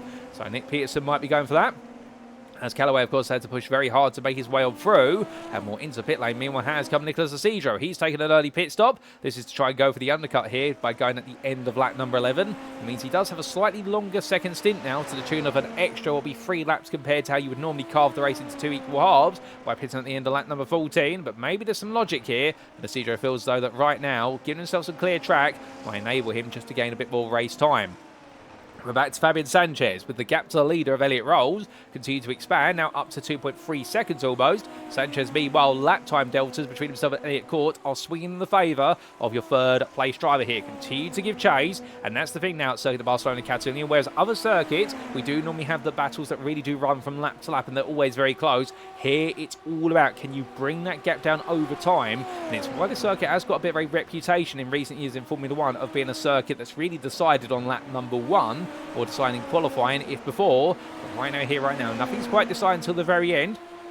Indeed, League Zero proves that every season, regardless of the circuit we go to, you've always got to stay peeled until the very end of the race. But Elliott Court right now really chiseling away at Sanchez little by little, and that's what he's got to keep doing here if he wants to take that second place and then potentially have the chance of making sure at least it's a 1-2 for DDK Racing team. But of course, in his mind, that Drivers' Championship can only mean one thing: he needs to beat his teammate. And the number 1 rule of racing, of course, is beat your teammate. The number 2 rule is do it without taking them out of the race if you can. As meanwhile, oh, that's all in pieces. That is Jaden Callaway to the barrier at turn number 5, and all the cars all collapsed on one side, gets it off the road there, and Jaden Callaway toes the pits. An absolutely horrendous incident. I'm not quite sure what's happened to Callaway. I suspect there was a small mistake, and it's an absolutely big set of consequences for him. And well, without further ado, we're going to get a replay of that straight away, ladies and gentlemen, because that's dramatic and not in a good way. Here we go. So this was Callaway, comfortably running at the time in 5th place, making his way out of turn number 5, got the power down, and in the end the rear of the car snapped loose. It went one way, went the other, and in the end he went rolling into the barrier. And well, unfortunately there was collapsed suspension. There was no way he was getting that back to the pit lane unless it was with a tow. Well, back to live racing we go. And as we do come back, what a huge incident there for Jaden Callaway. Done so well to come from the back of the field to get himself well within attacking distance of the top 10 come the end of race number 1. But all that hard work in race number 2 has now been completely undone. And he's in the pit lane there, and I suspect that is going to be the end of his race. And indeed, right now, normally it is the case that once you do tow to the pits, that is your race over. You cannot continue, as we do model the League Zero Formula Series on real life racing. Although Esteban Marquez has made his way out of the pit lane, and I do wonder potentially whether we might be seeing him making his way back up the order. But understandably right now he is so many laps down at this point, there is going to be a situation for Marquez whereby his race is definitely now all about just trying to stay alive and making sure that perhaps he can get the experience of the car and also perhaps pick up 1 or 2 points if we do see some additional retirements from the race itself. Going to Nick Peterson, still on camera with Antonio Bianchi close behind. Well, they've been promoted back up a place with Callaway's demise, but of course these two still fight each other, and then Shahi's there 1.2 seconds back. But right now the arriving racing driver, who normally has been the quicker of the two of himself and Peterson so far this season, I think right now it's really the roles have been reversed here today. But of course we are waiting to see what happens with regards to the pit stops, as into the pits comes the car. Who is it? It's Antonio Bianchi. So he comes in dead on the halfway point of the race here, whereas everyone else in that group decides to go longer, wanting a much faster second stint of the race on tyre life at least. Well, right now, Antonio Bianchi decides, no, I'm going to split it right down the middle. And meanwhile, here comes Fabian Sanchez's defence versus Elliot Court, because Court's on the attack, looking one way then the other, as we ride on board with your number 1 driver. And, well, 3 attempts to delta here as they come down towards turn number 5. This is well within attacking distance for Court as he comes through that hairpin. But as he battles with the steering wheel there, you can see power oversteer, and that's not helped by the dirty off the car in front. Towards the left hand of TV3. Turn 7, 8, and right now absolutely muscling the car around here. He wants to stay as close as possible. He's gluing himself to the back of the machine in front of him for INCA X51C. Well, right now, the DDK Racing driver who we're riding on board with, his goal's got to be one thing only. Get within 2 attempts and then look for the mother of all braking zones. Alternatively, he's going to get it done on the start finish straight. I suspect that's where it's going to be. We're running a bit deep there in towards turn number 11. That not quite being by design. You can see in the fact the gap opens up. And now through 12, coming down that hill. And the dirty edge just causing the car to understeer away from it a little bit into 13. But as he reacts there, runs a bit wide onto the gravel. That's not going to help him at all. So Courtier will lose out there as they make their way down the straight. Or with Fabian Sanchez does a bit of a bob and a weave. He'll get away with that as they come down towards 1, 9. The pressure is definitely on him right now. But Court cannot catch up to him, given the fact that he would have been adjudged to have gained time by going wide out to the final corner. And therefore he has to stay exactly where he was and does that. But now it's back up to full speed racing as they come through turn number 3. You can see again Sanchez pulls the car to the right to slightly break the toe. He's feeling the mental pressure here, and all that pressure, all that movement is going to make it even harder for him to nail the corner. That's why he goes deep there. Here comes Court. Well, it's now 2 attempts coming in towards turn number 5, but it's too short of a run. But the pressure is mounting as Sanchez runs deep again now at turn number 5, but caught a little bit of power oversteer. And right now, can he look for the move here into turn number 7? No, he cannot. He's close. He's almost there, but he needs the final 5% to be able to get this done as they head up the hill in towards turn number 9. It's incredibly close between these 2 drivers, and Court right now really pushing on, showing you why he is the defending champion with the fact he's able to overcome such an obstinate wall of dirty off the car in front. But both these drivers, of course, head towards the end of this opening stint. Tyre life is at a premium, and with the battling that they're putting on, Elliot Rolls now has a 3-second gap almost by the fact he's just able to concentrate on his lines and not worry about the drivers behind him, or at least that's the thought process, whereas the 2 behind him, meanwhile, to worry about each other just as much as nailing their lines. But coming towards the next lap.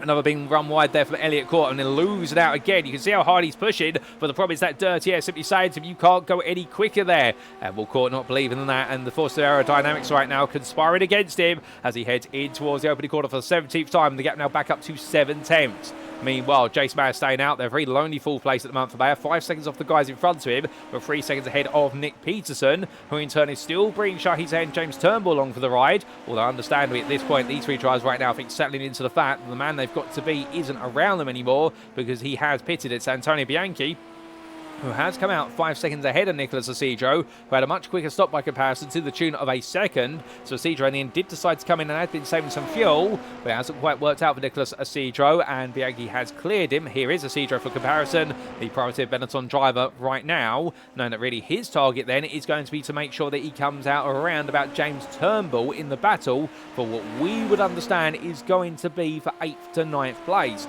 Albeit we are still waiting for those pit stops to come from all of the drivers ahead of Bianchi and Isidro. So your top 9 right now have yet to pit for their one and only pit stop. But who exactly is going to be the next driver to flinch? Will it be your race leader? The answer is no. Will it be those battling for 2nd and 3rd? The answer is no either. So they all decide to stay out. And right now, nobody wants to come in until the very end. They all want to give themselves the freshest tyres. And I think the aim of this game, of course, is particularly if you're Elliot Court, the fresher the tyres you've got, you'll be able to go on the attack for at least 1 or 2 laps before they get overheated. And then you fall back into this rhythm and just simply stay in the draft and waiting instead. Looking further down the order, well, we do still have the running machinery of Carlos Balanas, who is a lap down at this point, but in 12th place at the moment. It's good to see him back out there for Rakuten GP. As things went very wrong for him in the early stages after that big mistake coming into the braking zone at 4, turn number 5. And well, unfortunate that one, but I suspect he'll put his hand up with regards to what happened when he tried to go onto the brakes. And then we also do have out there Shea Ruffett right now, running in 13th place, and well, 2 laps down, but still out there. And if one more place does fall into his hands, then he will be, of course, to pick up a point today. for what will be finishing 12th place there, the final of the points paying positions. We also do have Esteban Marquez out there, albeit 9 laps down overall, but to be fair, the fact he's out there right now putting in the laps goes to show his commitment, and that's lovely to see. And every lap you do, you can always learn something new, and right now he may be chasing personal best, but to be fair, if he is able to find a way to go faster out there, then understand that he'll have learned some knowledge, and he may become an increasing threat in the final 2 rounds of the season for DDK Racing. From the threat that he may pose to Elliott Rolls, who comes into the pits. So he decides to make his way, and then at the end of lap number 18, it will be then a 11-lap run to the finish. And meanwhile, Fabian Sanchez comes in, and Elliott caught right behind him. In fact, caught tapping the rear of Sanchez's car on pit entry there. So Sanchez perhaps breaking a little bit early. Meanwhile, Jason Mayer carries on. So Mayer decides he can go 1 more lap. So does Shahi Zahair as Peterson splits the strategy with his teammate, and James Turnbull comes in behind Peterson. So now we're starting to see the narrative form here. Sergei Proc as well into the pit lane as the front wing of Elliott Court's car sits there at the pit lane entry, but thankfully nobody picking it up and it causing damage to cars. Xavier Zainab also goes another lap. He stays on out as Fabian Sanchez leaves the pit lane. Elliott Rolls has already left the pit lane, and Elliott Court will be a bit further back because he's had to have a new front wing put on the car, and well, that has doubled the length for his pit stop. So right now your number 1 driver, after it was looking so good, well, now he's got even more work to do. He will not be too pleased about that. Nicholas Isidro in the end coming along, and as he does so, there's James Turnbull right in front of him, but the undercut strategy has not worked for Isidro. He has re-emerged in 10th place effectively, although we do have some pit stops still to go for Zainab, who I suspect he might get ahead of, but otherwise the pit stops for Zuhair and Mayer at this rate, well, I think it's going to be these drivers together, but you can see right now Isidro knows that Turnbull is on cold tyres, so therefore he's got to try and attack at least on this lap whilst Turnbull gets his tyres switched on. They have come out of heated blankets, but the problem is they're not quite at track temperature, unlike what will be Isidro's tyres, whereby there will be a delta around 20 degrees centigrade, and those 20 degrees very quickly come up over the course of the lap, but right now he's got to attack, and Turnbull's got to take his time and warm those tyres up, but he heats them too quickly. If he drives on them too aggressively, then he could take them into an overheating phase very early on. He could cause a significant amount of graining in the tyre compound, and that will essentially reduce the effective life, which when you've gone long intentionally in the opening stint to give yourself a fresher set of tyres towards the end of the race where you can really attack on those tyres, the last mistake you want to make is overheating them excessively on that outlap, as otherwise you'll be giving yourself a set of tyres that will feel like just like the ones you've come offered. But coming through turn 12 into 13, Turnbull right now heads down the hill, and with those tyres switched on, Isidro's close, but not quite close enough. Meanwhile, leaving the pit lane, here is Shahi Zahair. He comes out right behind the battle between Peterson and Bianchi, so in the end he is there with them once again, but Nick Peterson's the biggest gainer of this group, as in fact Peterson's leapt ahead of Bianchi and well made that move stick. We'll take a look back at how he's made that happen very shortly. Chase Mayer meanwhile is under pressure from Elliott Court, and in fact as Court looks up the insider, and they're going to be wheel to wheel, there's a small touch between the two of them and it sends Mayer sideways. Oh goodness me, and they part the way around. Who goes to the gravel? That is Nick Peterson going to the gravel, and it all goes wrong as he rejoins. The dirt on his tyres causes them to completely snap loose on him, and unfortunately for Nick Peterson, he waits to rejoin now. And he'll be absolutely fuming at that, and the fact that unfortunately the circumstances have conspired against him. But quick drama there, no doubt about it, but he quickly gets himself back up to speed with Sergei Proc close behind. We've still got the best part of another 8 laps to go after this one, but goodness me, lap 20 has been a lap full of stories, and Jace Mayer right now trying to hold off Turnbull and Isidro. But I think James Turnbull here getting ready to go on the attack. Mayer puts himself in the middle of the road to say to him, if you want it, you're going to have to come and get it. And well, Turnbull right now thinking about the switchback here through 10, runs a little bit deep. Isidro looking for the move as we see Turnbull there with a little bit of a snatch on the front of the car, and well, with that's going to cost him momentum, and Nicholas Isidro in the end just stays right behind as they come down through 12 and in towards 13. So in the end, no change between these drivers, but you can understand why right now pressure building, and Nicholas Isidro on the attack here as he powers his way down the start finish straight.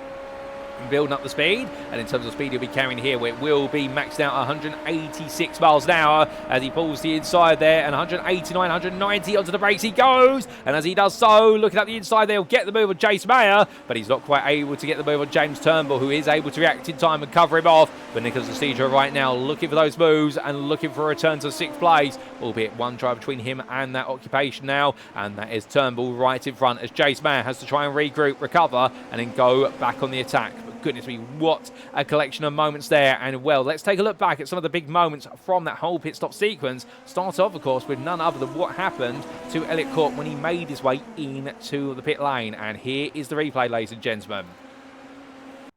So this was caught, made his way down on pit lane. Well, in fact, we don't quite catch what happened to him. Can we go a bit earlier, perhaps, to what was the incident? I think we can. So can we get the on board of Elliott Court? Yes, as he... Well, no, we're going to miss it, but he has made contact to the rear of Fabian Sanchez's car coming into the pit lane. That's why he lost the front wing, and that's why he had to spend double the time in the pit lane getting that repaired. We then had this big moment for Peterson versus what was Bianchi and Shahi Zahir as they made the way on down, and Zahir was being serviced in the pit lane. He was just leaving. You'll see him there. He is, and suddenly Nick Peterson had made his way past. I think Peterson had got the jump in the pit lane, in fact, on Bianchi, so that's how they sort of things around. So with that, afterwards, we did then have this big moment for what was Elliott Court versus Jace Mayer. Now, this was the two of them battling, and it was Court trying to go on the attack versus Mayer. Looked up the inside in towards turn number 4. And, well, onto the brakes they both went, but it was a tiny touch there, if at all, which sent Mayer went on around. And as Mayer went round, Nick Pearson had to take evasive action, but as he rejoined and tried to get the power down, unfortunately, that rear left tyre completely covered in gravel. He did not have the grip and had to wait until the field then made its way on past. Can we get the on board with Jace Mayer potentially? I think we might be able to. And this was what it looked like from Mayer's perspective as he went battling, getting ready to come into that braking zone. Well, you're suddenly going to see a DDK Racing car there, and there was the tiny touch, if there was one, and the MSR Purple car just going on around. And, well, the number 77 in the end having to get itself back together as quickly as humanly possible. But with that, let's head back to your live racing. And as we do, coming back to Jace Mayer now on that recovery, of course, trying to find his way back ahead of Nicholas Isidro if he can. And Isidro, of course, making that move only moments ago on Mayer down the start for the straight. He'll be happy with that one, but no, there's still more work to be done. All the drivers carrying on right now, it's definitely been a race full of events, full of surprises, and whilst the battles have perhaps been a little bit more tame compared to previous rounds, that's such is the nature of the Circuit de Barcelona-Catalunya. To be fair, when we have had the moments, they have been absolutely explosive, and well, that's what we can always expect in the Formula Series. But as Elliott Rolls leads this race right now, which seems to be well within his wheelhouse here to take his first win of the season, and will be intriguing. It will be a statistic, will it not? The fact that DDK Racing will be taking their first wins for both drivers in round number 7, and indeed the team that definitely looked the strongest in season 16, with the top 2 in the championship being Court and Rolls, where it's taken them 7 rounds in order to be able to get this done. Of course, they have had the benefit of the absence of Adam Merchant and also Finley Fitzsimmons having technical issues with the car, which have ruled him out of both races and qualifying, but at the same time as well, they have not had it easy. Presuming this is how things finish, because of course we've still got another 5 laps to go after this one. Anything could happen before that finish line, and Fabian Sanchez has definitely served to split the two today and also keep himself right within the hunt, and the same could be said for so many drivers here as Elliott Court continues to try and chase him down. Motorsport Court does have a 5.5 second gap to close down. Well, Sanchez a 21.059, Court meanwhile a 20.749. That is 3 attempts being stripped out immediately. The only problem is, if we had plenty more laps to go, that would be looking great. When we've only got 5 laps to go, well, right now he really needs to be finding a second lap, which I suspect is going to be nigh on impossible at this rate, given the tyre life that's available to him, and given the circuit itself and how quick Sanchez is. Albeit running very wide, they're coming out to turn number 3 for Elliott Court. That is going to be an off track. And while drivers, of course, do have a certain number of instant points that they have available before they get a drive-through penalty, and off tracks, known as tactical off tracks, can apply it, much like in real life, of course, where you do normally see in any FIA sanctioned event that drivers do have an allotment of free off tracks where they might be adjudged to have gained time, and on the 4th one it is a slam dunk post race time penalty or a penalty in the pit lane that they have to serve. And we'll hear in the format of iRacing, of course, once you go over that instant point limit, you will be adjudged to have a drive-through penalty, and well, that's going to cost you here at the Circuit de Barcelona-Catalunya the best part of what will be around 25 seconds, and that's a penalty you do not want to pick up. So Court right now pushing hard, using all the limits and a little bit more in order to try and find an edge versus Sanchez, but of course time is running against him. Antonio Bianchi looking on course here for what will be his best performance of the season with his 4th place in some time, and well, Shahi's there 1.8 seconds back right now, not quite able to challenge him, and things might be starting to look a little bit static as the fastest lap of the race continues to be improved. Elliott Rolls at this point now a 20.68, personal best for Antonio Bianchi a 20.816, and Shahi Zahir a 21.0, so struggling a little bit there to close the gap to Bianchi. Bianchi actually keeping himself quite safe. Nicholas Isidro, he's matching the pace of James Turnbull in front of him. Both drivers breaking away to a degree by 2 tenths over Jace Mayer. So therefore, this battle now is starting to look a little bit static between them all. And Sergei Proc, meanwhile, well, given the fact how far he's come through the field since the start of the day after a qualifying session when nothing seemed to click together, well, in 10th right now, still chasing after Nick Peterson. Do not say it's over yet, because he is 2 tenths behind, but he's now about to break into that wall of dirty air. He will pick up the tyre, of course, but it's not going to be to his benefit when he does come into those corners. So I do wonder at this point if the field as we see it running right now might be the field we see it at the end of the race, unless anybody makes mistakes.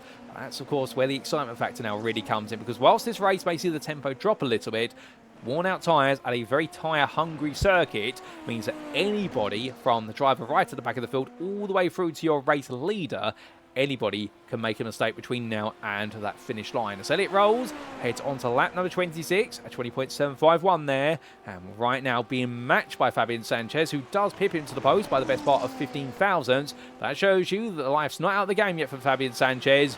And he'll be hoping there's just a little bit more to come. And by keeping on the pace of Rolls, that perhaps he can pressure the race leader into an error. But that first win of the season seems to be coming closer and closer for Rolls. Whereas for Fabian Sanchez, it still seems to be a round or two away.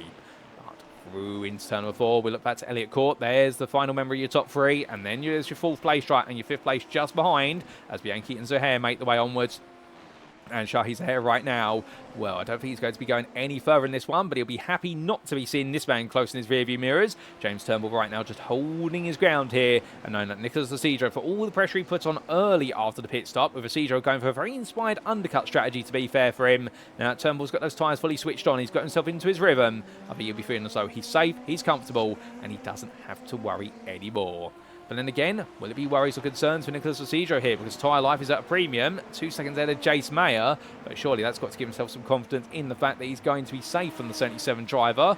Albeit Jace Mayer, understandably right now, will be pushing as much as he can to try and recover that distance. Although Mayer's instant with Elliott Court, what was a very gentle touch, if anything, at turn number 4. Right now, the number 77 driver here, I don't think he'll be worried about damage to the car, but he will be worried about the fact the slide on the tyres will have definitely damaged their effective life, and therefore he may be outside the operating window now, and therefore just having to keep things together. But with Nick Peterson not too far behind him, and Peterson right now 2.5 seconds back, it looks like here everyone's hit the limit of their tyres, and in turn, with 2 laps to go now, it's all about just never making a mistake.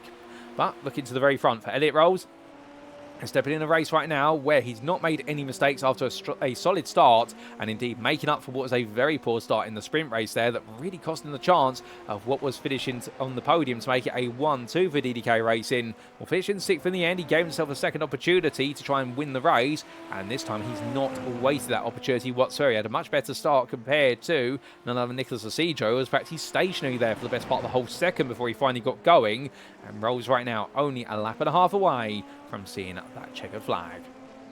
We're looking at James Turnbull. Well, he started the day in 6th place, of course, with that qualifying session which really went against expectations. And, well, we really started to see the best from the Raccoon GP driver in the latter half of this season. And, well, recovering to 6th as well from that 10th place start. He's going to be really smiling about this one. I think he'll be gutted not to have taken the top 5 here today, knowing it definitely was on the cards. But to be fair to him, to recover to 6th for a circuit where overtaking really is so challenging, that in itself deserves a personal round of applause for him. He's got to give himself a pat on the back for that one. Now, he's only got one more lap to bring it on home. As meanwhile, a new fastest lap of the race from Elliott Court, a 20.390, and Tony Bianchi, a 20.416. So here, a 20.745. Personal best also flying in here for so many drivers. They're all pushing each other quite hard now, all the way to the very end. But the fastest lap of everybody in this race is held by Elliott Rolls. It is a 20 point none other than, I believe, 1 at the moment, 20.1. Can he go even faster at the very end here? Will he surprise everybody with the fastest lap of everyone right at the finish? We'll have to wait and see as he makes his way on down.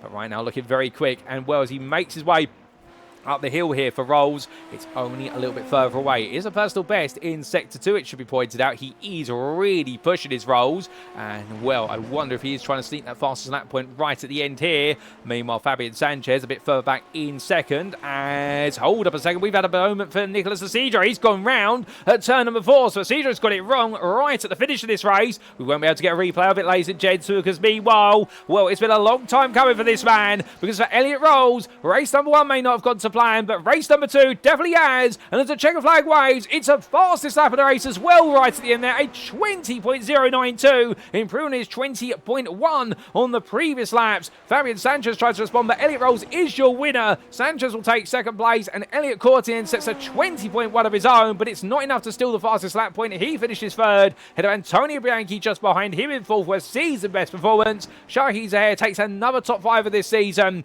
and what a race from him as well, with James Turnbull finishing sixth, exactly where he started the day off in qualified. He'll be pleased to finish there right at the end. Jace Mayer comes home for 7th place, just ahead of Nick Peterson, and then we will see Sergei Proc take home 9th place in the end, with Nicholas Asidro being deemed to drop to 10th place after his spin. A frustrating end to the day for your number 42 driver. And then Xavier Zainav will bring home best of rest in 11th place. And it will be 2 laps down the end for Carlos Balinas, who is going to cover the home to take what will be the last of the points-paying positions here. A single point for him in this one. But to be fair, it'll be worth it as he makes his way down the hill. And well, for Carlos Balinas, not the happiest day in the office, but to be fair, a small degree of happy it is to make up a modicum of success as he comes across that line. And it will be Esteban Marquez, who comes on home 9 laps down, but does see the finish line. So well done to him for doing so. But what a race, ladies and gentlemen. And indeed, as it comes to a close, it may have got a bit quiet towards the very end.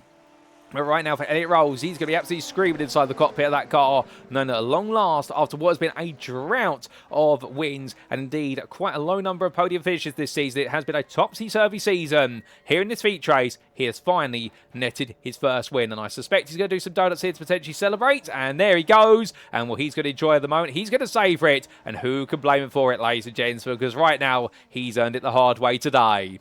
But with that, we take a look to the scenic view, and we're to your race results, subject to any stewards' inquiries. And as we can see, Elliot Rolls then, your winner for DDK Racing. After starting in pole position from a 6th place finish of race number 1, he did not spurn the chance to make sure he was number 1. And the DDK Racing driver was 7 seconds clear almost in the end. However, Fabian Sanchez, who makes it back-to-back 2nd place finishes for INCA X51C. Whilst it may not have been wins, it's definitely been one of his best rounds of the season, almost, well, surpassing when he was able to achieve at Phillip Island in the season opener. Elliot Court took 3rd place there for DDK Racing, and another podium for him. Not quite the winning with this one, but 1st and a 3rd means that he will be inching very close now to the top of the standings, particularly with the difficulties of Finley Fitzsimmons and the absence of Adam Merchant. Antonio Bianchi took 4th there for INCA X51C. A podium still waits for him. It's calling him in the distance, but the Canadian driver still got to find his way there. But he was ahead of Arrive and Drive Racing Shahi Zahir, who rounded up the top 5. Then we saw James Turnbull take 6th place there for Raccoon GP after a bit of a poor sprint race, but to be fair, he made amends in the feature. And then Jace Mayer taking 7th place there for MSR Purple, and he'll be absolutely pleased with that. Behind him, it was Nick Peterson in 8th there for Iron Drive Racing, with a frustrating end to his race after what happened to Jace Mayer at turn number 4, and Peterson unfortunately had to take to the gravel, and as he rejoined the car, went for a spin, so both drivers there losing out some valuable points, and Peterson especially so, with Sergei Proc in 9th place there, the privateer just ahead of Nicholas Asidro, with a last lap incident, lost out on a chance of what was finishing just behind Turnbull, and instead had to settle for 10th place. It was then a first 6 seconds back to Xavier Zainav, best the rest in 11th place there, and some points coming his way once again, and behind the Rodent Racing drivers 2 laps down, but picking up the final point for Carlos Balinas, the Mexican driver Raccoon GP, and well, Raccoon GP will be very happy to see both their drivers scoring in this one. It was 9 laps down at the end for DDK Racing's Esteban Marquez, but he'll be pleased to finish in at 13th there, knowing it all went wrong at the start, but to get the car home, it would definitely been worth it. And then we did have retirements on the race for Shea Profit, Jaden Callaway, Gareth McAllister, Leo Tomar, John Stonbra, Robert Nobles, and Jack Mundy, and we also had a non-start once again for Finley Fitzsimmons, whose championship lead now has definitely been reduced to ashes. And with 2 rounds to go, can he rise back from the ashes once again? That'll be the question that he needs to confront. But with that, ladies and gentlemen, that concludes your rundown of the provisional results, subject to any stewards' inquiries. And it concludes all of our racing here today at the Circuit de Barcelona-Catalunya. And well, in the Catalonian region, there's only one thing to do now. It is time for us to wrap up.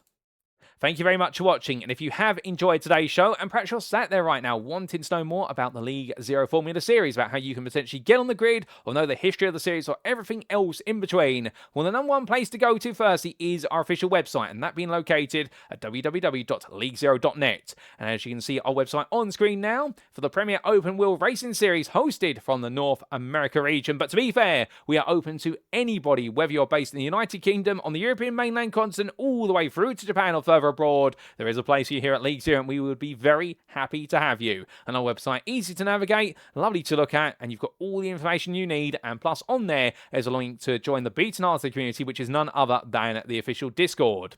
But with that, we also do want to give a big shout out to our title sponsor, INCA Salsa. And well, if you are a fan of salsa and are looking to taste the very best, then look no further than INCA Salsa. Containing only the freshest ingredients, no gluten and no added sugar, just like the finest authentic salsa should. Once you've had a taste of the incredible family recipe salsa from Julio Espino, you'll never want to taste any of the rest. To put yourself in pole position to enjoy the best salsa you'll ever have, do head to INCA Salsa's official website, which may be found at shop-inca-salsa.myshopify.com today. We'd also like to take a moment, ladies and gentlemen, to say a thank you to our other sponsors for this series, who do include also MSR Performance Engineering and Team Goon Squad. Thank you to them. But with that, of course, now we only have 2 rounds to go. And in our 199th round of racing next time out, we will be making our way back to the US of A for the US state of Texas to do the dance at the Circuit of the Americas. The Circuit of the World Championships, as it's also nicknamed, where it is a circuit that's young in life but full of overtaking opportunities, corners, and all intrigue. And well, speaking of intrigue, we definitely have plenty now in our championships, because at the top of the Drivers' Championship, the lead that Finley Fitzsimmons once had has been squashed. However, with Adam Merchant absent today, Elliott Court has caught up to the very front of the field, and we are definitely on course for a three-way fight all the way to the end. And meanwhile, in the Teams Championship, well, MSR Purple now know that DDK Racing team are right with them, and it's going to go down to the wire with 2 rounds remaining for who's going to be the best of the teams. But how will the story continue? Well, the racing will continue on Thursday, the 26th of February 2026, but we invite you to come join us as if it were live for round number 8 of the championship next Friday on the 27th of February and see how the story continues in Texas. But until then, we have the League Zero Formula Series. I've been your host and commentator, Paul Walsh. You've been tuning to a Paul Walsh production, and until next time, remember to stay safe, stay well, stay smiling, and most importantly, remember to stay on track. Good night.